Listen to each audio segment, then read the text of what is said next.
నమస్తే, welcome to Liya news. ప్రధానంగా ఇప్పుడు రాష్ట్రంలో బాలకృష్ణ అసెంబ్లీలో మాట్లాడినటువంటి వ్యాఖ్యల గురించే చర్చ నడుస్తోంది. అండ్ బాలకృష్ణ అసెంబ్లీలో ఏం మాట్లాడారు అందరూ ఇప్పటికే చూసి వినే ఉంటారు. దాని గురించి ప్రత్యేకంగా చెప్పాల్సిన అవసరం లేదు. అయితే ఇప్పుడు బాలకృష్ణ జగన్మోహన్ రెడ్డి గారిని ఏమన్నారో ఆయన ఉద్దేశించి అది తీసి పక్కన పెట్టి చిరంజీవి గారికి అవమానం జరిగింది అన్నదే ఇప్పుడు ప్రధానంగా వైసీపీ లైమ్ లైట్ లోకి తీసుకొస్తుంది. మరి ఇదే అంశాన్ని నిన్న పేర్ని నాని గారు కూడా ఒక ఇంటర్వ్యూలో ప్రస్తావించారు. గతంలో ఒక ప్రెస్ మీట్ లో కూడా ఆయన చిరంజీవిని అవమానించారు, బాలకృష్ణ గారు ఏదో కాల్పులు జరిపితే అప్పుడు రాజశేఖర్ రెడ్డి కాపాడారని మాట్లాడారు. ఇదే క్వశ్చన్ ని ఇంటర్వ్యూలో రైజ్ చేసిన నేపథ్యంలో దానికి పేర్ని నాని గారి దగ్గర నుంచి ఎటువంటి ఆన్సర్ లేదు. మరి నిజంగానే అప్పట్లో బాలకృష్ణ గారిని సేవ్ చేశారు అనుకుంటే మరి రాజశేఖర్ రెడ్డి గారి వ్యవస్థలను మేనేజ్ చేసి ఉంటారా? ఇదే ప్రశ్న అందరిలో ఉత్పన్నమవుతోంది. ఇదే ఆయన అడగడం కూడా జరిగింది.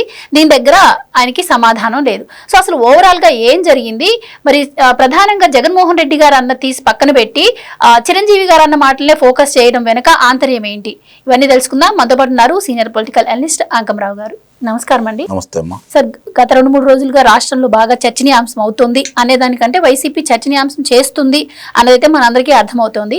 ఇప్పుడు దీనిలో చిరంజీవి గారిని ఏదో అన్నారని చెప్పి కులాల ప్రస్తావన తీసుకొచ్చి టీడీపీ జనసేన మధ్య చిచ్చు పెట్టడం కావచ్చు, అలాగే కులాల మధ్య చిచ్చు పెట్టడం కావచ్చు, ఇదే టార్గెట్ గా కూడా కనిపిస్తోంది. అండ్ నిన్న ఒక ఇంటర్వ్యూలో పేర్ని నాని గారు కూడా మరి బాలకృష్ణను సేవ్ చేసింది రాజశేఖర్ రెడ్డి గారే అన్నారు. మరి అదే విషయాన్ని అడిగితే ఆయన సమాధానం చెప్పలేకపోతున్నారు. సో ఏం జరిగిందంటారు అసలు? ముందుగా మనం ఒక విషయం కనుక మాట్లాడుకుంటా ఉంటే విశ్వవిఖ్యాత నట సార్వభౌమ నటరత్న డాక్టర్ పద్మశ్రీ అన్న నందమూరి తారక రామారావు గారిని ఆదరించింది కమ్మకులం కాదు. కమ్మకులం వాడు సినిమా చూస్తేనే ఆయన చిత్ర పరిశ్రమలో రారాజుగా వెలుగొందలేదు, తర్వాత ముఖ్యమంత్రి కాలేదు. అందరూ ఆయన నా మనిషి అనుకున్నారు. అది చిత్ర రంగానికి సంబంధించింది కావచ్చు, రాజకీయ రంగానికి సంబంధించింది కావచ్చు. వైరుధ్యాలు ఉండొచ్చు. కాంగ్రెస్ పార్టీ ఉంది కాబట్టి దాని మనుషులు దానికి ఉంటారు. యాంటీ కాంగ్రెస్ వాళ్ళందరూ ఆయన ఓన్ చేసుకున్నారు కాబట్టి ఆయన ముఖ్యమంత్రి అయ్యాడు. అలాగే ప్రజలందరూ ఆయన ఆరాధించారు కాబట్టి, ఆయన్ని వెన్నటి ప్రోత్సహించారు కాబట్టి, ఆయనకి ఎప్పుడు ఆయనకు అండదండలుగా ఉన్నారు కాబట్టి చిత్ర పరిశ్రమలో రారాజుగా వెలుగొందారు. అన్ని గొప్ప గొప్ప చిత్రాలు నిర్మించగలిగాడు. అంటే ఇక్కడ ఏ కులము ఒకళ్ళకి ఎన్నట్టుంటే వాళ్ళు అధికారంలో ఉండరు, ఇది గమనించుకోవాలి. రెండోది, చిరంజీవి గారిని చూసుకుంటా ఉంటే ఆయన మెగాస్టార్ గా ఎదిగాడు. రామారావు గారి తర్వాత, రామారావు గారు రాజకీయ రంగం ప్రవేశం చేసిన తర్వాత ఒక 3 సంవత్సరాలు కృష్ణ గారు హవా నడిచింది, సూపర్ స్టార్ కృష్ణ గారు. మిగిలిన వాళ్ళందరూ సినిమాలు హిట్ అవుతా వస్తున్నాయి. కానీ ఆ తర్వాత ఈయనకంటూ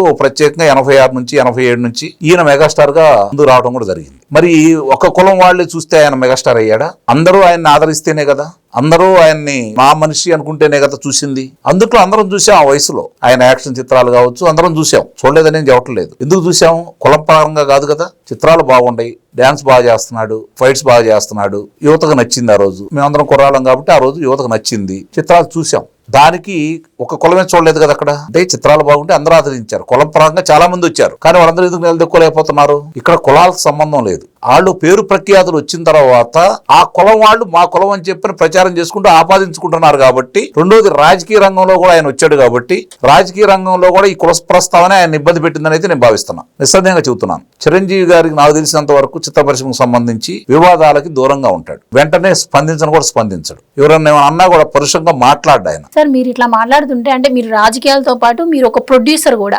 సినిమా రంగం వాళ్ళతో మీకు సత్సంబంధాలు కూడా ఉంటాయి. అంటే మీ అబ్జర్వేషన్ మేరకు మీరే చెప్తున్నారు చిరంజీవి గారు అంత తొందరగా స్పందించడం. కానీ ఇది జరిగినప్పుడు ఆయన US లో ఉన్నారని, అక్కడ తెల్లవారుజామున 4 గంటల టైం అని, మరి అంత హడావిడిగా ఆయన ఎందుకు స్పందించారు? అంటే గతంలో చాలా సందర్భాల్లో పవన్ కళ్యాణ్ గారు చిరంజీవికి అవమానం జరిగింది అని మాట్లాడారు, కానీ ఎప్పుడూ లేదు. ఇప్పుడు ఏంటంటారు? మరి మంచి మాట అడిగారు మీరు. నిజంగానే పలు సందర్భాల్లో 5-6 సార్లు పవన్ కళ్యాణ్ గారు స్పందించారు. మా అన్నకు అవమానం జరిగింది, అసలు అవమానం జరిగిన సాటి మీరు ఎందుకు వెళ్ళాలి, మీరు వెళ్లకుండా ఉండాల్సింది, అడగాల్సిన అవసరం మీకేముంది అని చెప్పని అన్నారు. అయినా సరే పరిశ్రమ పెద్దగా ఆయన వెళ్ళాడు. ఇక్కడ వీళ్ళు ఇంత గగ్గోలు పెడుతున్న వాళ్ళందరూ కూడా చిరంజీవి గారిని ఎందుకు హైలైట్ చేసుకుని ముందుకు తీసుకొస్తున్నారు? కారణం ఏందయ్యా అంటే, ఈ రోజు కమ్మ కాపు మధ్య వైరుధ్యాలు సృష్టించాలని, కమ్మ కాపు మధ్య వీళ్ళిద్దరు కలిసి ఉన్నంత వరకు వాళ్ళకు బ్రతుకు తెరువు లేదనేది వాళ్ళకి స్పష్టంగా అర్థమైపోయింది. ఇక్కడ ఆ రోజు వెళ్ళిన సందర్భంగా ఆయన ఫోటో పెట్టిన దాన్ని ఆయన అభ్యర్థించేది మాత్రం ఎందుకు బయటకు వదిలారు అంటే, చిరంజీవి గారిని ఆ రోజు అవమానం చేసింది వాళ్లే కదా. ఆ రోజు వీళ్ళెవరు మాట్లాడలేదు కదా. ఆ రోజు పరిశ్రమ పెద్దలు మాట్లాడారు కదా అవమానం జరిగిందని చెప్పని. ఇదే నారాయణమూర్తి గారు కావచ్చు, ఇదే మేధావులు కావచ్చు, ఇదే విశ్లేషకులు కావచ్చు, ఆ రోజు దీని గురించి ఎందుకని మాట్లాడలేదు? నిజంగా ఆయనకు న్యాయం జరిగితే ఆ రోజు ఎందుకు స్పందించలేదు? మీరు మాట్లాడేది తప్పు, మాకు అవమానం జరగలేదు, మమ్మల్ని అందరూ బాగా చూసుకున్నారని చెప్పి వీళ్ళు ఎందుకు మాట్లాడలేదు? అంటే ఇక్కడ రాజకీయ కోణం. ఆ రోజు వీళ్ళందరూ కూడా నేను రాజుని, నా దగ్గరకు వచ్చి బతిలాడుకుంటే నేను వీళ్ళకి ఏదో సహాయం చేశానని చెప్తున్నారు. అలాగే పేరు నాని ఇంకో మాట మాట్లాడాడు. అఖండ సినిమాకు సంబంధించి రేట్లు పెంచమని చెప్పి బాలకృష్ణ గారు నాకు ఫోన్ చేశారు, కలవాలనుకుంటున్నారు అని చెప్పానని నేను సీఎం గారి దగ్గర చెబితే, అప్పుడు సీఎం కి చెప్తే ఆయన ఎందుకు, ఆయన మన దగ్గర వస్తే బాగోదు, ఆయనకి ఇబ్బంది, ఆయన పరువు ప్రతిష్టలకు ఇబ్బంది, కాబట్టి నువ్వు ఆ శాఖ మంత్రి కదా నువ్వు చేయమన్నావు. అంటే బాలకృష్ణ గారి గురించి నువ్వు ఆలోచించిన వ్యక్తివి.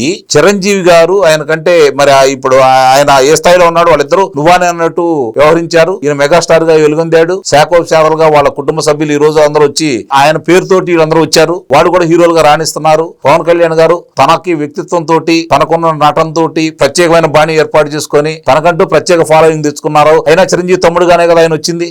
మరి అలాంటి వ్యక్తి నీ దగ్గరకు వస్తాను అంటే ఆయన పిలిపించుకుంటే ఆయనకు అవమానాన్ని నువ్వు భావించలేదా? ఇది చెప్పాలంటే సమాధానం. అంటే బాలకృష్ణ గారు నీ దగ్గరకు వస్తే నువ్వు అవమానంగా భావించావు. అంటే చిరంజీవి గారు వస్తున్నారంటే అంటే చిరంజీవి గారు తక్కువ చూసినట్టే కదా, నువ్వు చిరంజీవి గారిని అవమానం చేసినట్టే కదా. దాని గురించి మాట్లాడట్లా. ఈ రోజు ఆ రోజు జరిగిన సంఘటన మీరు అన్నారు, రాజశేఖర రెడ్డి గారి సమయంలో సంఘటన జరిగింది అంటే రాజశేఖర రెడ్డి ఏ వ్యవస్థలను ఎప్పుడు మేనేజ్ చేయలేదు, వ్యవస్థను ఎక్కడ విధ్వంసం చేయలేదు చెప్పండి. వాడు అవకాశం దొరికింది. ఆ రోజు అవకాశం దొరికినా కూడా అవకాశం లేక అక్కడ బాలకృష్ణ గారిని ఇబ్బంది పెట్టలేదు. గమనించుకోండి, అక్కడ జరిగిన సంఘటన వేరు, ప్రాచుర్యం అయింది వేరు. బాధితులు ఆయన మీద కంప్లైంట్ ఇవ్వలేదుగా. బాధితులు కనుక కంప్లైంట్ ఇచ్చేసి కావాలని మమ్మల్ని చంపాలని ఆయన కాల్చాడు అని కనుక అంటే అప్పుడు మీరు రక్షించారంటే ఒక అర్థం పరమార్థం అనేది ఉంది. ఈ రోజు చెబుతున్నారంటే నిజంగా అతను ఏ వ్యవస్థలను మేనేజ్ చేయలేదు చెప్పండి. అదే పరిటాల రవి గారికి జరిగినటువంటి సంఘటన సందర్భంగా రామానాయుడు స్టూడియో నుంచి బయటకు వస్తా ఉంటే బాంబు బ్లాస్ట్ అయిన సందర్భంగా ఆ రోజు నీ కొడుకుని రక్షించడానికి నువ్వేం చేసావు అందరికీ తెలుసు కదా.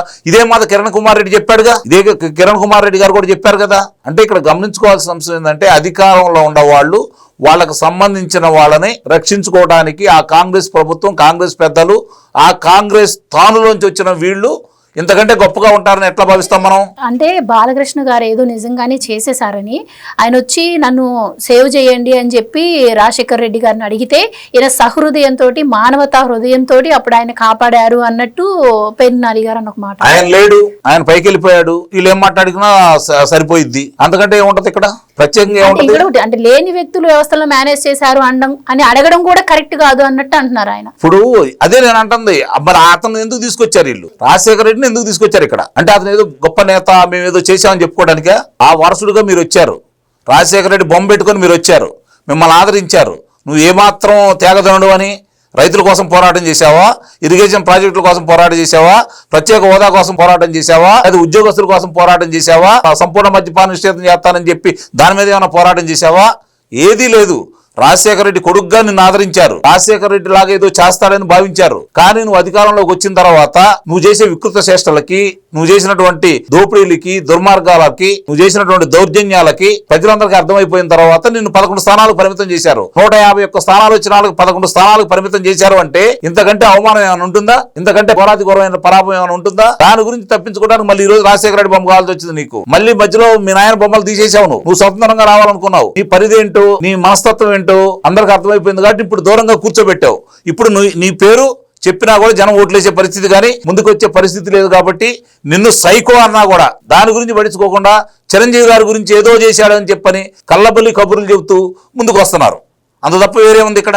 చాలా స్పష్టంగా అర్థమైపోతుంది కదా వాళ్ళ మనస్తత్వం.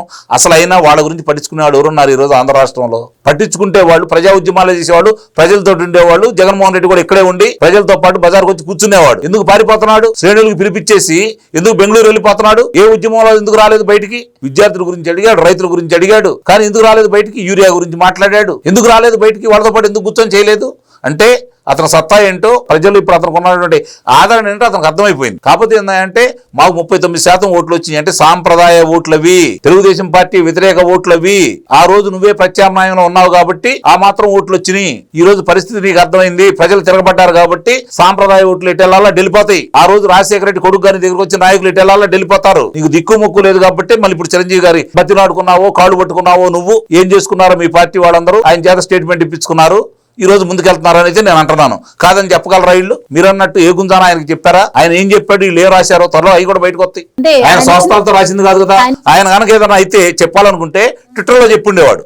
స్టేట్మెంట్ కూడా మార్చారంట. నిస్సందేహంగా అనుమానమే లేదు దాంట్లో. పవన్ కళ్యాణ్ గారు మాట్లాడలేదు, నాగబాబు గారు మాట్లాడలేదు, చంద్రబాబు నాయుడు గారు స్పందించలేదు, లేకపోతే లోకేష్ బాబు గారు స్పందించలేదు. మీకెందుకంత ఊరుకు? దాని గురించి ఎందుకు మాట్లాడుతున్నారు? మళ్ళీ ఆ తర్వాత ఆయన మాట్లాడలేదు కదా, ఎందుకు మాట్లాడలేదు? ఇవన్నీ కూడా చాలా ఉంటాయి, అన్ని బయటకు వస్తాయి త్వరలోనే, కంగారు ఏమి లేదు. ఎవరేం చేశారో, ఎవరు ఈ రాష్ట్రం కోసం పాటుపడుతున్నారో ఇవన్నీ కూడా స్పష్టంగా అర్థమైపోతుంది. ఎవరు చిత్ర పరిశ్రమకు మేలు చేశారో, ఎవరు చిత్ర పరిశ్రమని బెదిరించాలని ప్రయత్నం చేశారో, చిత్ర పరిశ్రమ మొత్తం నా కాళ్ళ దగ్గర రావాలని ఎవరు అనుకున్నారో, ఎవరిని అవమానం చేశారో ప్రజలందరికీ తెలుసు. కాబట్టి ఆ రోజు చిరంజీవి గారి అభిమానులు కూడా చిరంజీవి గారికి అవమానం జరిగింది అని చెప్పిన వాళ్ళందరూ కూడా జగన్మోహన్ రెడ్డికి వ్యతిరేకంగా ఓట్లేశారు. ఈ రోజు ఈ మైత్రి బంధం ఇష్టం లేని కొంతమంది వ్యక్తులు, రాజకీయంగా ఉద్యోగం లేని వాళ్ళు, కులపరంగా మళ్ళీ వాళ్ళ ప్రాతినిధ్యం తగ్గి ప్రాతినిధ్యం కోసం పాటుపడే వాళ్ళు, ఈ రోజు చిరంజీవి గారి అభిమానుల ముసుగులో సునీల్ కుమార్ కి సంబంధించినటువంటి వ్యక్తి కూడా చిరంజీవి గారి అభిమానిగా ఉత్తరం రాసింది చూస్తూనే ఉన్నాం కదా. అంటే ఇవన్నీ కూడా కావాలని చెప్పని విభేదాలు సృష్టించడానికి వాళ్ళు ప్రయత్నం చేస్తున్నారు. ఇవన్నీ తూచిమాచానా అని చెప్పి చిన్నప్పుడు మేము అనేవాళ్ళం. ఆ విధంగా నిన్న చంద్రబాబు నాయుడు గారు పవన్ కళ్యాణ్ గారు కలిసిన తర్వాత అన్నీ కొట్టుకుపోయినాయి. ఇప్పుడు కొత్త అంశం కావాల్సి వచ్చింది వాళ్ళకి, అంతకంటే వేరే ఏమి లేదు. దాని గురించి ఎక్కువగా ఆలోచించాల్సిన అవసరం లేదు. టీ కప్లో తుఫాను, వాళ్ళు ఎంత చేయాలనుకున్నా కూడా ప్రజలు నిబద్ధత ఉంది, వాస్తవాలు వాళ్ళకి తెలుసు కాబట్టి వాళ్ళు స్పందించరని చెప్పి అయితే నేను భావిస్తున్నాను. Thank you so much. Please subscribe to Leo news for more videos.